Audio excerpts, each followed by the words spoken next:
Hello everyone, this is Six Path Weeb, back again with another deep dive into the world of Naruto. Today, we're continuing our exploration with what if the sixth Hokage was Naruko Uzumaki? Part 2. In this episode, we'll expand on the possibilities, challenges, and alternate paths that could shape this version of the story, from leadership choices to relationships and the future of the Hidden Leaf. Disclaimer, this content is created purely for entertainment and discussion. I do not own any of the anime footage featured in this video. All rights and credits belong to their respective creators and copyright holders. Alright, let's dive in and see how things could have turned out if Naruko had taken the Hokage's seat. The tale of Naruko and the fox spirit. Long ago, there existed a mighty fox spirit known as the Kyuubi no Kitsune. This grand creature possessed enormous strength and could shape the very land with the sweep of one of its 9 magnificent tails. Its power was so immense that it could create vast waves and towering mountains with a single motion. For many years, no one could challenge its might, until the arrival of Minato Namikaze and Naruko Uzumaki. The fourth Hokage, Minato Namikaze, used a special sealing technique to contain the great fox spirit within the heart of a newborn child, Naruko Uzumaki. For 17 years, the Kyuubi remained sealed inside her, watching quietly as Naruko grew. Though the spirit once longed for freedom, it slowly began to understand its host and the kindness within her. On Naruko's 18th birthday, the Kyuubi was given an extraordinary choice: remain sealed within Naruko forever, or be given a human form through a special technique, though with greatly reduced powers and a normal human lifespan. Surprisingly, the Kyuubi chose freedom and accepted life as a human, even without its once great strength. When the transformation was complete, the Kyuubi's new form resembled Minato Namikaze but soon changed. Its hair turned a fiery red, its eyes glowed like warm embers, and faint whisker marks appeared on its cheeks. Naruko fondly referred to the former spirit as an older sibling figure. Now living peacefully near the land of the sea, the Kyuubi took care of a farm, using chakra to tend crops and look after the animals, sheep, cows, horses, and more. Thanks to Naruko's generosity and success, the Kyuubi was able to live comfortably and happily. The Kyuubi also became the loving godparent of Haku, Naruko's cheerful 5-year-old child. Haku, with his bright smile and endless curiosity, always called the Kyuubi Annie QQ, much to the former spirit's amusement. Though slightly embarrassed at first, the Kyuubi couldn't help but adore the child's innocence. One sunny afternoon, 25 years after the Kyuubi's original sealing, Naruko and Haku came to visit. The Kyuubi smiled warmly as Haku ran forward, hugging her tightly around the waist. "Auntie QQ," Haku exclaimed with delight. The Kyuubi sighed playfully, pretending to wipe imaginary tears. "Why must you always surprise me like that, Haku-chan?" "Because it's fun." Haku replied with a bright grin. "Did you save me a present?" The Kyuubi chuckled. "Always so clever." "Yes, I have something special for you, a new set of kunai I designed myself. But be careful, they're for training, not mischief." As Naruko and the Kyuubi made their way to the kitchen, the former spirit spoke again. "Hey, Naruko, Mayaka from town baked me an apple tart. There's a slice on the table, still warm. The cream's in the fridge." "Thanks," Naruko said cheerfully, while Haku hurried to the table with excitement. Together, Haku and Kyuubi P, a small, floating toy shaped like a fox head, brought the dessert into the living room to enjoy. "Mayaka?" Naruko teased. "As in the famous storyteller Mayaka?" "Yes, that one," the Kyuubi sighed with a grin. "She keeps teasing me during our game nights with Naruko. If she keeps it up, I might just challenge her to a dance-off instead." Naruko laughed softly. "You and Naruko make quite the pair of friends." "Of course we do," the Kyuubi replied proudly. "We've known each other for years. Turns out, Naruko is actually a man no one knew for a decade." Naruko blinked in surprise. "Seriously? That must have been quite a revelation." The Kyuubi nodded. "It was shocking at first, but honestly, it doesn't change a thing. True friends stay the same no matter what." Naruko smiled warmly. "That's true. You've really changed, Kyuubi." The Kyuubi's expression softened. "I guess I have. Maybe living among humans taught me what it means to care for others." Naruko chuckled. "I always knew you had a good heart." "Hey," the Kyuubi said with mock indignation. "Of course I do. Especially for my favorite godson." Haku peeked in from the other room, his cheeks covered in crumbs. "Auntie QQ, this tart is amazing." The two adults laughed, the peaceful afternoon filled with warmth and laughter, a far cry from the days of chaos and power. For the first time in centuries, the great fox spirit found true joy, not in strength, but in the simple happiness of family and friendship. "Hey!" A small voice called from inside the living room. The two adults turned to see a frowning Chibi Naruko, holding a fork in one hand and an empty plate in the other. Crumbs and bits of applesauce decorated her cheeks and the corners of her mouth. A tiny crease formed on her forehead. "Keep it down, will you? You sound like two old ladies gossiping." "Geez, she's just like Isaribi," Naruko whispered quietly to Kyubi. "Yeah, but she eats just as quickly as you," Kyubi teased. "And I can hear just as well as you, any QQ. How dare you compare me to anyone else like that?" The little girl huffed, placing her fork dramatically on the plate. Back on Demon Island, Sakura, Ino, Hinata, Shikamaru, and Kuji walked gracefully across the ocean's surface, their chakra keeping them above the waves as they neared their destination. Before long, they spotted a staircase carved into the stone cliffs, leading to a cozy-looking cottage perched atop a rounded hill surrounded by sturdy rocks that protected it from the sea breeze. Within minutes, the group of 5 reached the shore and decided to rest on the soft golden sand. "Okay," Ino sighed, dropping down and stretching her legs. "First, we take a break. Then, we climb those stairs." She released her ponytail, letting her long blonde hair fall freely behind her. "Can't we camp here for a little while? We've been traveling for hours, and my chakra is almost gone." She rubbed her tired feet as Shikamaru and Kuji plopped down on either side of her. Hinata placed her hands together in a familiar motion. "Byakugan," she whispered softly, her pearly eyes activating as she scanned the area. Sakura turned to look out over the ocean. Even from here, she could still see the faint outline of the mainland far in the distance. "If the beach view looks this breathtaking, I can't wait to see the view from the cliffs," she said dreamily. "If Naruko really does live here, I have to admit, she has wonderful taste in scenery." She lay back on the sand with a sigh. "Even the sand feels amazing. You don't get sand this soft, not even in Suna." Shikamaru nodded thoughtfully. As Konoha's official liaison to the Sand Village, and the husband of the Kazekage's sister, he had spent plenty of time there. "You're right," he murmured, running his fingers through the fine grains. "Maybe it's enhanced with chakra or some kind of softening technique." "Sakura!" Hinata's gentle voice called out suddenly. The others turned their attention toward her. "The stairs are clear," she reported. "I can sense some traces of chakra along them, likely old safety seals, but there are a few harmless traps built into the cliffside. I suggest we avoid those. There's a small house at the top, and it looks like there's also a memorial stone nearby." "We should go now before anyone notices us," Sakura decided firmly. "Oh, come on, Billboard Brow," Ino protested playfully. "Let us rest just a little longer.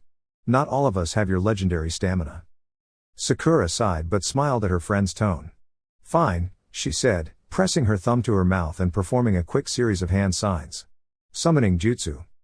A gentle puff of smoke appeared, and a beautiful blue slug materialized before them. "How may I assist you, Lady Sakura?" it asked in a polite voice. Sakura gave the creature an affectionate pat on the head. "Fuuko, could you please help carry us up these stairs? My friends are tired, and we need to reach the top safely." "As you wish, my lady," Fuuko replied kindly. "Climb on," Sakura instructed. Shikamaru, Ino, Kuji, and Hinata all climbed onto Fuuko's back. "Hey, come on, Sakura, you need to ride too," Ino called. Sakura gave her a sly grin. "No need. We Sanin have plenty of energy left." With that, Fuuko began her graceful ascent up the cliffside, her movements surprisingly swift for a creature of her kind. Sakura occasionally moved ahead or stayed behind to check for traps along the way. At last, they reached the top of the cliff, where a breathtaking sight awaited them.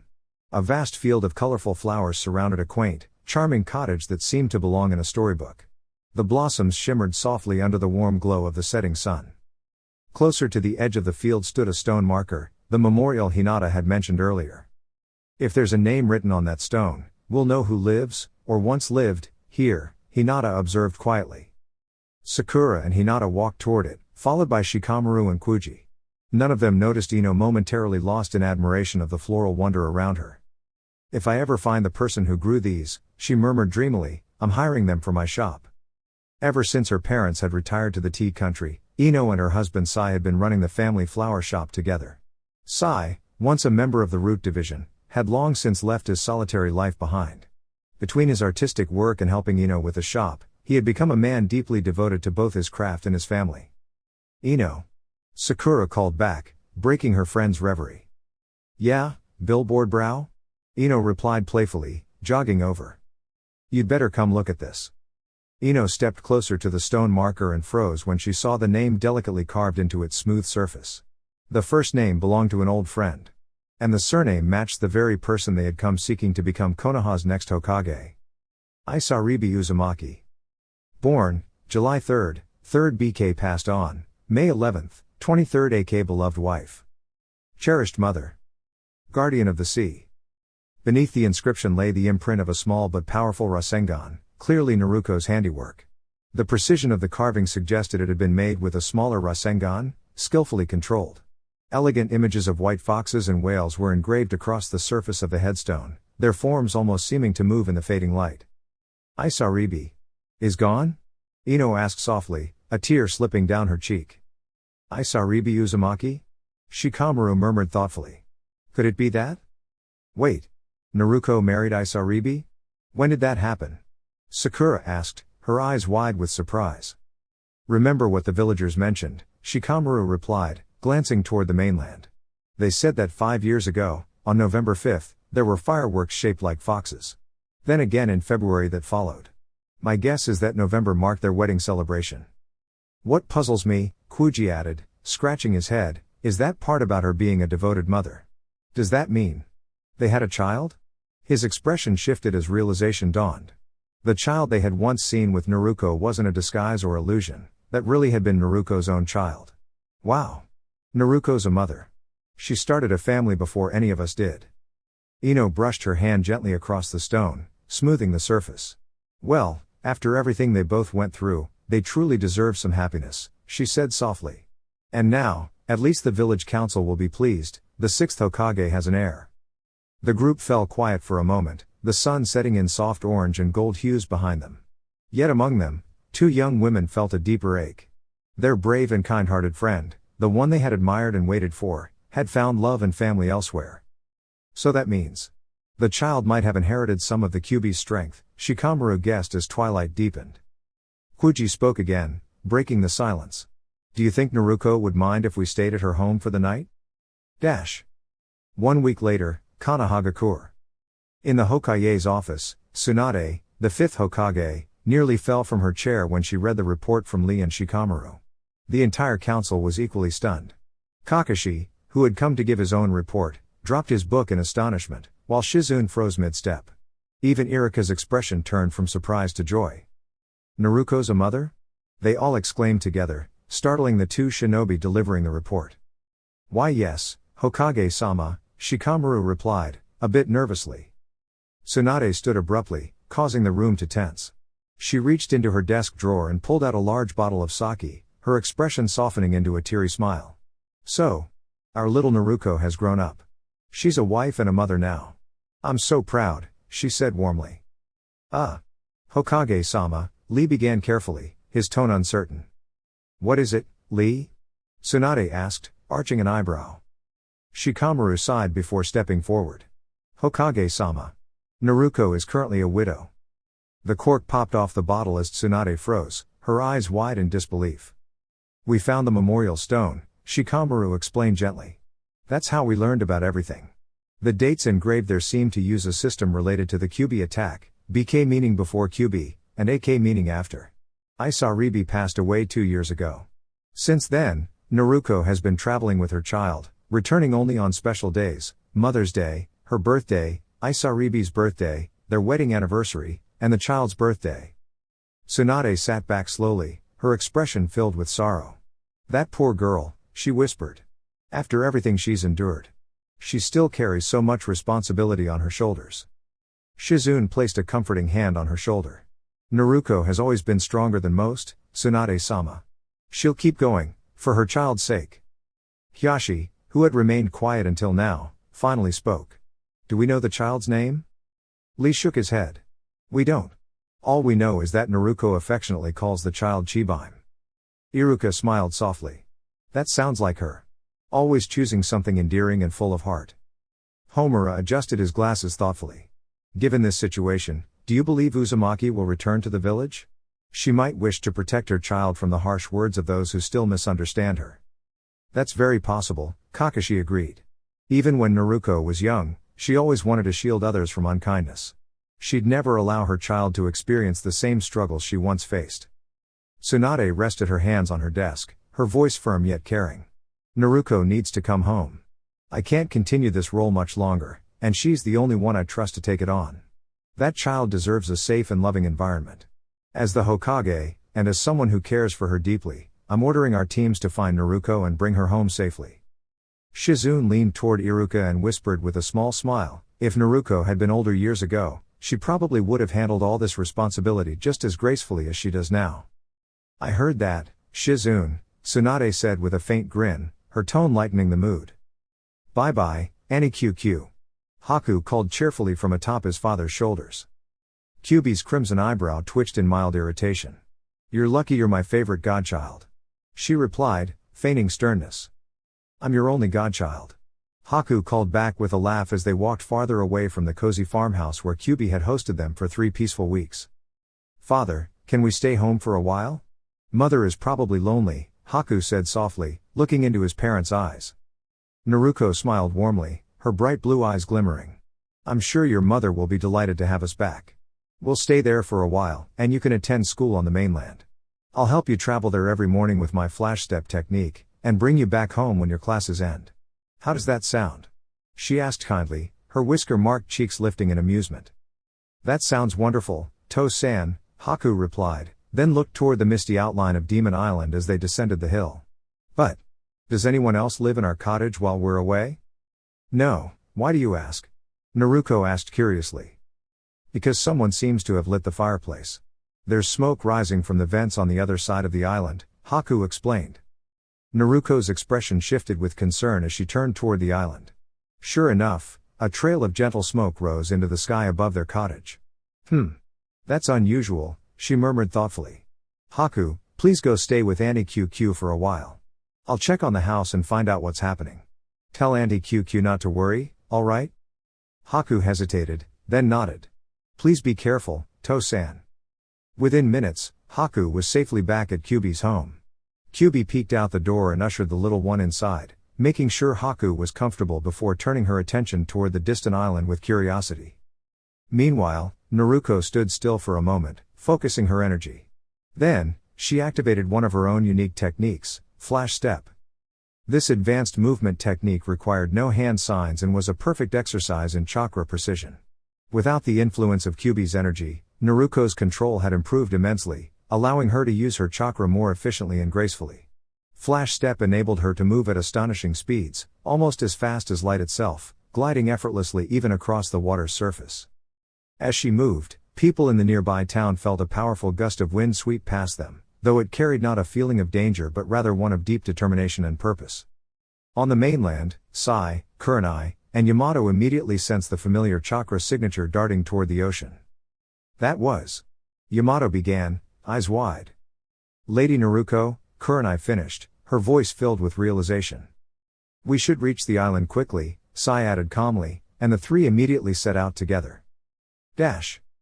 Far away, Sakura stood by the window of a small cottage on Demon Island, gazing toward the distant mainland. Do you think she noticed it? She asked quietly. Kuji, who had suggested lighting the cottage's fireplace to signal Naruko, nodded confidently. The light and smoke should have been enough. She'll notice it for sure and come to check on us soon. He turned to go but noticed the thoughtful look on Sakura's face and decided to leave her alone with her thoughts. Moments later, Hinata stepped out of the cottage, gently placing a warm blanket over Sakura's shoulders. Are you all right? Hinata asked kindly. Sakura sighed softly. Yes. I'm fine. Hinata gave a small, knowing smile. You don't have to pretend, Sakura. Sometimes it helps to talk about how we feel. Sakura hesitated, then looked down. It's just hard. I guess I didn't expect Naruko to build a life somewhere else. I thought. Hinata nodded in understanding. We both cared deeply for her. It's natural to feel sad when things turn out differently than we hoped. But what matters most is that she's happy, and that she's built a family she loves. Sakura's eyes softened as she listened, and soon tears welled in her eyes. Hinata gently embraced her, offering quiet comfort as her friend released her emotions. Just then, Ino rushed to the window and pointed out toward the sea. "Look," she exclaimed. Far across the waves, a faint golden blur appeared, gliding effortlessly above the water's surface, each step sending a ripple outward. "It's Naruko," Hinata cried joyfully. "She's even faster than before," Kuji added with admiration. As the golden light drew closer, the group felt a wave of warmth and reassurance. Naruko was home. Sakura wiped her eyes gently and adjusted her gloves. "Come on then," she said softly, her voice still carrying traces of sadness. "Let's go bring back our Hokage." "Here she comes," Kuji announced, watching with amazement. "How is she doing that? She's even faster than Lee." "It's speed, right, Hinata?" The Hyuga girl, with her Byakugan activated, observed carefully. "Yes, it's definitely speed," Hinata replied thoughtfully. Naruko takes a single step, and in a moment, she's already 20 feet ahead, ready for the next. It's almost like she's blending water walking techniques into her movements. She's channeling chakra into her feet and controlling it with precision, similar to how a ninja performs tree climbing or water walking. "Here she comes." Someone called out. "Here I am," Naruko said firmly as she appeared before them, her expression intense but quickly softening as she recognized familiar faces: Sakura with her pink hair, Hinata with her gentle eyes, Ino's determined look, Kuji's steady presence, and Shikamaru's calm focus. Naruko's surprise was evident as she took a cautious step back, steadying herself. "What are you all doing here?" she asked, her tone a mix of curiosity and concern. The group exchanged glances, a silent understanding passing between them. They knew this meeting was about more than just a mission, it was about reunion, trust, and the bonds that held them together as friends and comrades. Naruko flicked her wrist toward Shikamaru, sending a single senbone dart gliding through the air toward his shoulder. Her plan was to keep him from using his shadow possession technique, the signature ability of the Nara clan. However, Shikamaru swiftly drew Asuma's old trench knives and channeled chakra through them, deflecting the dart with precision. Naruko smiled at the familiar chakra nature she sensed. "I didn't know you were a wind type, pineapple head," she teased lightly. "Troublesome," Shikamaru sighed before charging forward with his trench knives ready. Naruko crossed her arms in front of her, reaching down to draw two golden folding fans from pouches attached to her thighs. The first fan bore the kanji for Haku written in white, while the second displayed the kanji for the goddess of rice and foxes, Inari, painted in a soft crimson hue. Shikamaru mused with a grin. "So, you've taken up a new style, Naruko. Folding fans, huh? Very elegant. But I should warn you, I'm married to someone who fights with a fan far larger than those." Naruko chuckled. "So you finally married Tamari-chan? About time. I told Gaara that would happen one day." "You were making bets on my marriage?" he asked with an amused smirk. "Maybe," she said playfully, twirling her fans. "But don't get distracted by my prediction skills." With a graceful motion, Naruko unleashed a wave of chakra through her fans, creating a sweeping gust that pushed Shikamaru back several steps. As he steadied himself, she lowered her stance, smiling confidently. "Who's next?" she asked lightly. Scene transition. Sasuke was joined by Neji, Tenten, Lee, Kakashi, Guy, Shino, Kiba, Iruka, and Anko as they made their way toward the border between the Land of Fire and the Land of Seas. They moved swiftly through the trees until they reached the coastline, where Yamato, Kurenai, and Sai awaited them, their eyes fixed on the distant island known as Demon Island. "Yamato, report," Sasuke ordered calmly. "Yes, Sasuke-sama," Yamato replied with a restrained tone. Though Sasuke had long since returned to the village, Yamato still found it difficult to forget past tensions. "Sakura, Ino, Choji, Hinata, and Shikamaru have already journeyed to Demon Island. They've been stationed there for 3 weeks. A few minutes ago, Naruko crossed the ocean surface using chakra, faster than we've ever recorded. Moments later, we detected strong chakra waves coming from the island. It seems Naruko has already begun to engage them." Sasuke nodded and motioned for the group to advance. Suddenly, Tenten gasped and pointed toward the opposite cliff. The others followed her gaze to see a young child with blonde hair tied into a ponytail and 3 faint whisker-like marks on each cheek. Floating beside the child was a small mechanical fox with glowing eyes. The child was signaling with a flashlight, tapping in a pattern. Iruka stepped forward, wide-eyed. "Is that?" he began, unable to finish. Neji answered quietly, "It seems the child is sending a message, perhaps a warning, without realizing we're here." "Hey, Uzumaki," Sasuke called gently. The child looked up in surprise, eyes wide. Before he could respond, Lee swiftly leapt across the gap and gently caught the child, making sure no harm came to them. The mechanical fox floated beside Lee and lightly bumped into him, causing Lee to lose his balance in surprise. Two mechanical arms extended from the orb-like fox, but before it could react further, Sasuke used a wooden barrier technique to contain it safely. Should we secure the fox too? It seems to be protecting the child, Yamato asked. Sasuke nodded, picking up the child carefully. We'll take both. Let's move. The team crossed the water, heading swiftly toward Demon Island. Scene: Demon Island. On the island, Choji had engaged Naruko in friendly combat training. Currently, he had transformed into his spinning human boulder technique, rolling toward Naruko at full speed. Naruko leapt gracefully over him, channeling chakra into her kick to redirect his path toward a nearby cliffside. Incredible, Hinata whispered, her Byakugan active. Sakura looked over while healing Shikamaru's shoulder. What's wrong, Hinata? Naruko's using the same chakra reinforcement technique as Lady Tsunade, Hinata explained in awe. That requires perfect chakra control, and Naruko's chakra reserves are enormous. It's amazing she can manage that. Choji grinned. You've really become a new Tsunade, Naruko, strong and precise. Naruko smiled warmly. Tsunade is like a mother to me. And I'm not as scatterbrained as people think. She focused her chakra, raising one hand as a current of wind gathered around her. Wind style, heavenly vibration. The ground trembled lightly under the force of the swirling air. Choji struggled to keep balance, his armor fluttering under the strong gust. How? Did you do that? He asked in astonishment. Naruko twirled her fan once more.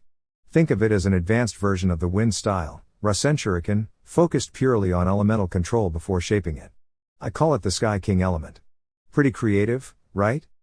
Choji nodded, both impressed and cautious. Naruko then clasped her hands together and called out, wind style, bubble burst. A powerful gust formed into a transparent sphere that gently lifted Choji off the ground before setting him down a few meters away without harm. Your creativity never ceases to amaze me, Shikamaru commented as he stood up, watching the two spar. Ino smiled softly. That's Naruko for you, the most unpredictable and inspiring ninja in the history of the Hidden Leaf. Agreed, Shikamaru said with a grin. Back with Kuji and Naruko, the blonde Kunoichi gracefully dodged and leapt over Kuji's enlarged arms. Come on, Kuji. Is that the best you can do? She teased playfully. The others nearby flinched at Naruko's choice of words, worried she might have accidentally hurt Kuji's feelings. Sure enough, the Akimichi's cheeks puffed slightly, and steam rose from his nose as his determination flared. I'm not out of shape. I'm just big-boned, he declared proudly before charging forward with renewed energy. Naruko smiled confidently. That's more like it, she said, focusing her chakra. In a soft flash of light, a beautiful white katana appeared in her hand. The blade gleamed like snow under the moonlight, and a long, light blue ribbon trailed elegantly from the handle, fluttering in the breeze. Naruko began channeling her chakra into the blade until it shimmered with a radiant blue glow. Wind style, Moonfang wind sleeve. She announced. The ribbon formed a graceful circle of light as the sword hummed with energy. With a calm voice, she whispered, release. A wave of bright blue wind spread across the training ground, gently pushing Kuji backward but leaving him unharmed. The brilliant light illuminated all of Demon Island, catching the attention of villagers on the mainland. Look! Someone pointed, as a glowing figure was momentarily lifted into the air before being safely caught and lowered to the ground by a teammate. Sasuke, Lee, and Neji hurried forward and found Kuji sitting upright, looking dazed but perfectly fine. His training armor was torn in places, and his hair was messy, but he smiled sheepishly. Guess I still have a lot to learn, he admitted with a small laugh. Kuji, are you all right? Sasuke asked firmly. Neji nodded after observing him. He's fine. Naruko's technique simply uses chakra to put opponents into a short rest state, so they don't feel discomfort during training. Lee looked up the cliff where Ino could be heard calling. Sai dashed past, running up the stairs toward her. Miss Naruko's abilities are truly remarkable, Lee said with admiration as he and Sasuke followed. Wait, Sasuke said, pausing mid-run. Lee, how are you walking on water without chakra control? Lee gave his trademark thumbs up. Ah, my youthful captain. I'm using my special training shoes, infused with reusable chakra energy. A brilliant inventor from the land of the sea designed them. I ordered them through the ninja catalog 2 years ago. Sasuke blinked in disbelief. They actually sell those? Dash. Meanwhile, Naruko faced Hinata on the cliff's edge. Hinata readied her stance, activating her gentle fist technique, but Naruko's long-range style gave her an advantage. Come on, Hinata. Show me how much you've improved. Naruko encouraged. Hinata dashed forward, aiming carefully, but Naruko spun gracefully, landing on one hand before flipping away with ease. And Naruko-chan, Hinata said softly, blushing, please, we just want to talk. Her old stutter had returned in Naruko's presence. Naruko sighed but smiled. Hinata, don't hold back. You're stronger than you think. Sakura, watching nearby, clenched her fists in frustration. Naruko's carefree attitude was both inspiring and exasperating. She's unbelievable, Sakura muttered. Hinata hesitated, feeling uncertain. She had imagined Naruko differently, gentle, calm, always smiling. But now Naruko stood before her as a confident, unstoppable kunoichi. Naruko. Sakura called, rushing forward. She swung her fist using the same technique she had learned from Lady Tsunade. Naruko met her halfway, their fists colliding with a powerful boom that echoed through the cliffs. Sakura gasped, feeling the force of Naruko's strength. Naruko grinned good-naturedly. You've improved, Sakura. That punch has real power. Sakura swung again, and Naruko stepped back, rubbing her cheek with a laugh. Wow, you've got a good arm, Naruko said. Don't call me Pinky, Sakura huffed, though a smile tugged at her lips. Naruko chuckled. All right. Point taken. Before they could continue, Ino called out from above. That's enough. Let's not overdo training tonight. Naruko nodded, lowering her sword. You're right. Let's take a break. The others soon arrived, finding the training field scattered with signs of their energetic sparring. Sai hurried to Ino's side, checking if she was all right. I'm fine, Ino assured him with a gentle smile. Yamato and Sasuke used their abilities to tidy the training ground, while Lee helped Sakura stand. Neji checked on Kuji, and Kurenai comforted a still sniffling Hinata. Iruka smiled warmly at the group. You all trained well today. Let's head back to Konoha and rest. As the group departed, Naruko looked out at the glowing ocean and smiled softly. It feels good to see everyone again, she whispered. A peaceful day in the Hidden Leaf Village. The village hidden in the leaves, Kanahagakure no Sato, was a picture of calm harmony. Children played joyfully through the streets while elderly men with beards as white as snow sat beneath shady trees, peacefully playing shogi and go. Ice cream vendors were busy attending to long lines of excited children, as the warm sun brightened every corner of the village. Families strolled through the parks, babies peeking curiously from their prams, and shinobi walked leisurely, enjoying a rare day of peace. That tranquility, however, was suddenly interrupted. Naruko did what? The powerful voice of the fifth Hokage echoed through the building, startling everyone within hearing range. The older villagers sighed knowingly, while the younger ones exchanged confused glances, uncertain of what had caused such an outburst.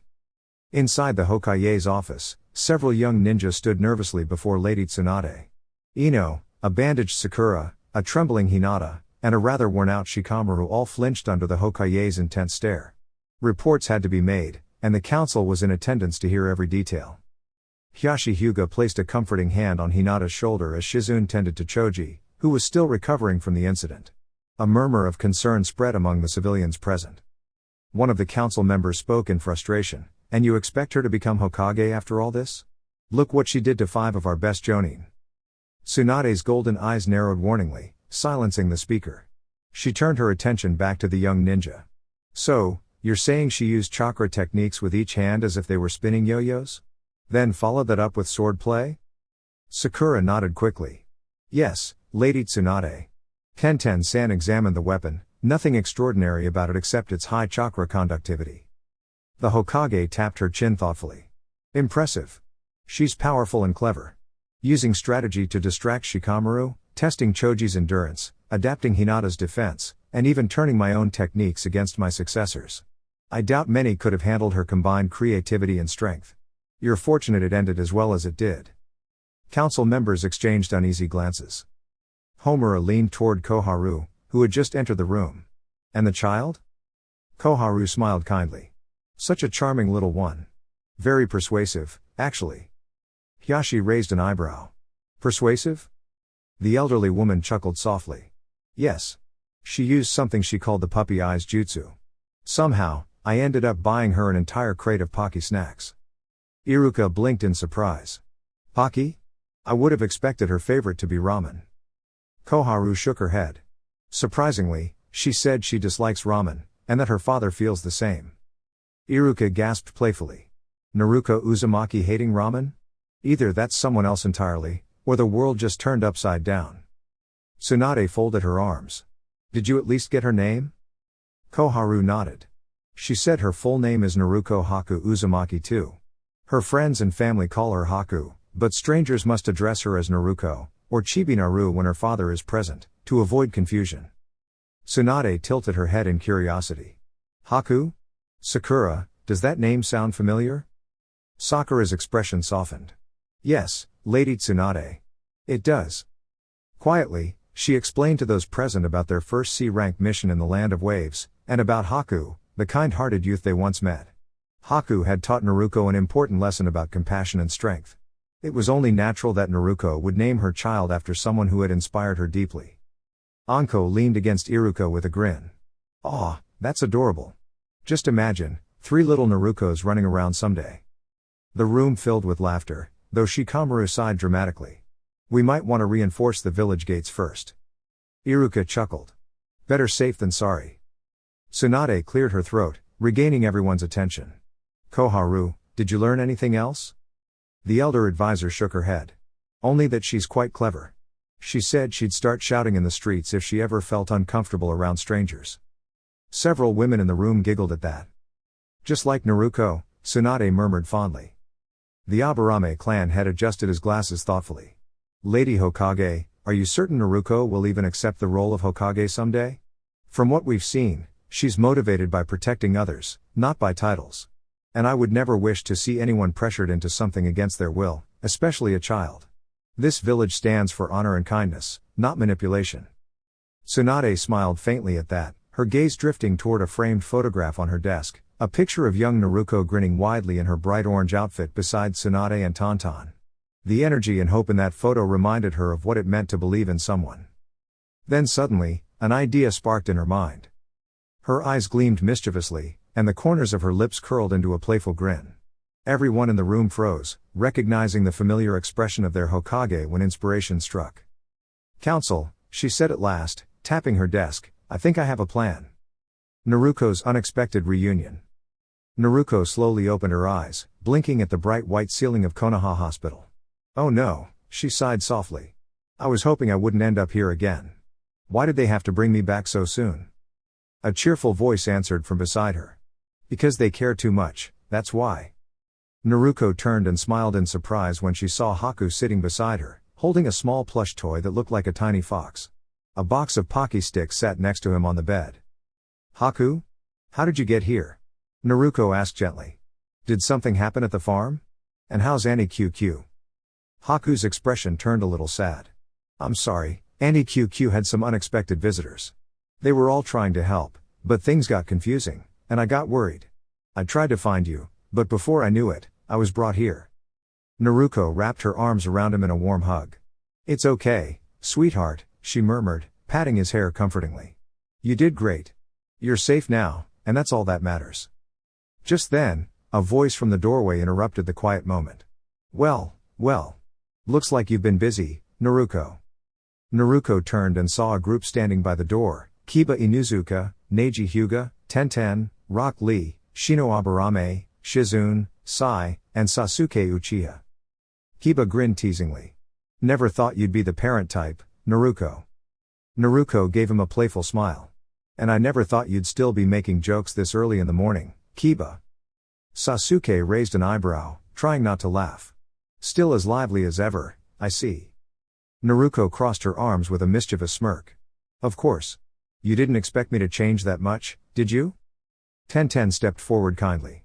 Naruko, we're just glad you're okay. We were worried. Naruko's expression softened slightly, though she still kept her playful tone.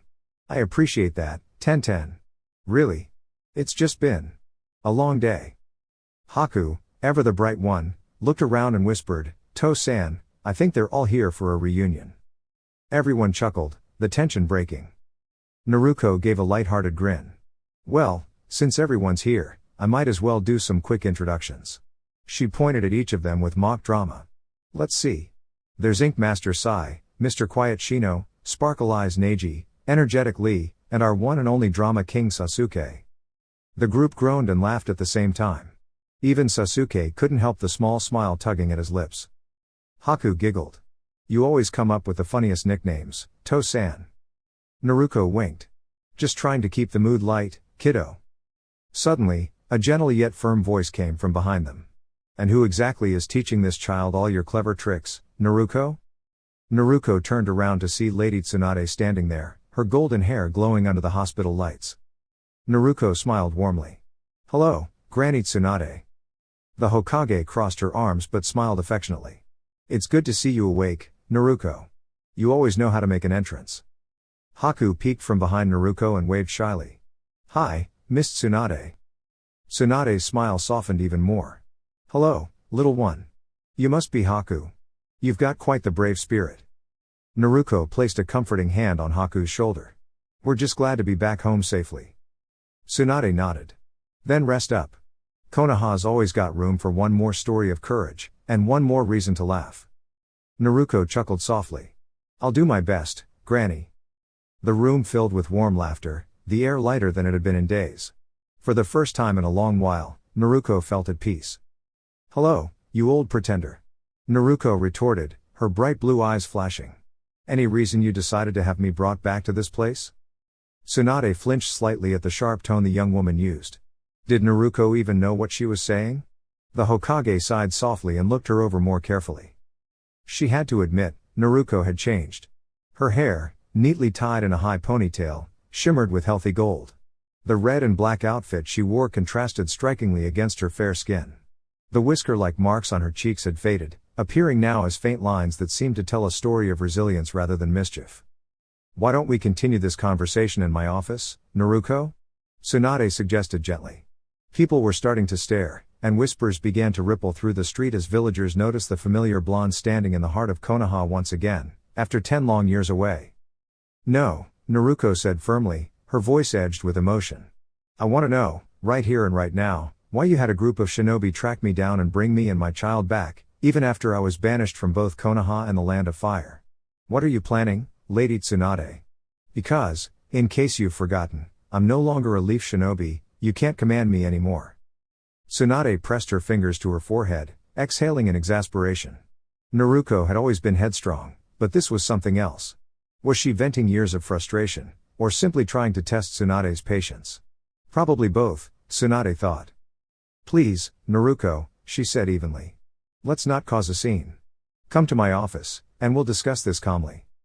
Not interested, Naruko replied with a smirk. Tsunade's eyebrow twitched. What did you just say? She asked, trying to stay composed. Naruko crossed her arms. Relax, Tsunade. Hasn't Sakura told you I've learned a few new techniques over the years? That old strength of yours doesn't scare me anymore. Tsunade blinked in disbelief. How could you possibly know my technique? You used to have the worst chakra control in the entire village.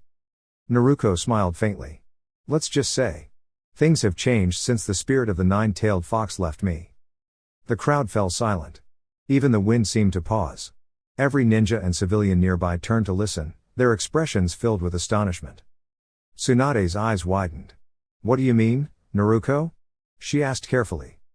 Naruko shrugged, examining her fingernails as if the topic were nothing unusual. The seal wasn't permanent.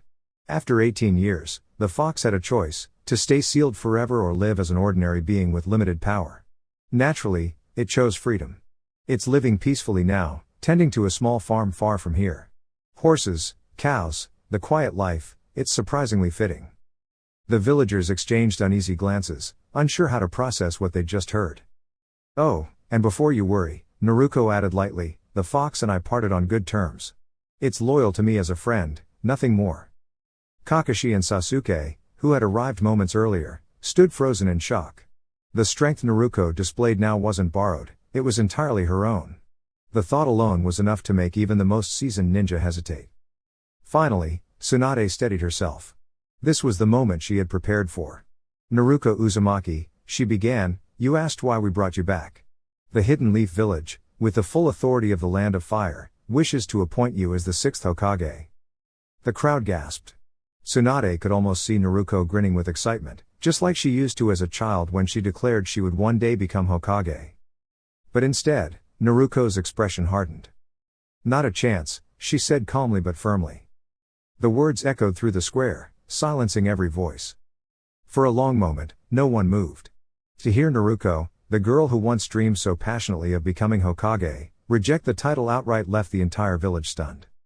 Even Tsunade could only stare, speechless. Dear YouTube family. That's all for now, but the journey doesn't end here. If you enjoyed the video, don't forget to like, share, and subscribe to stay tuned for more.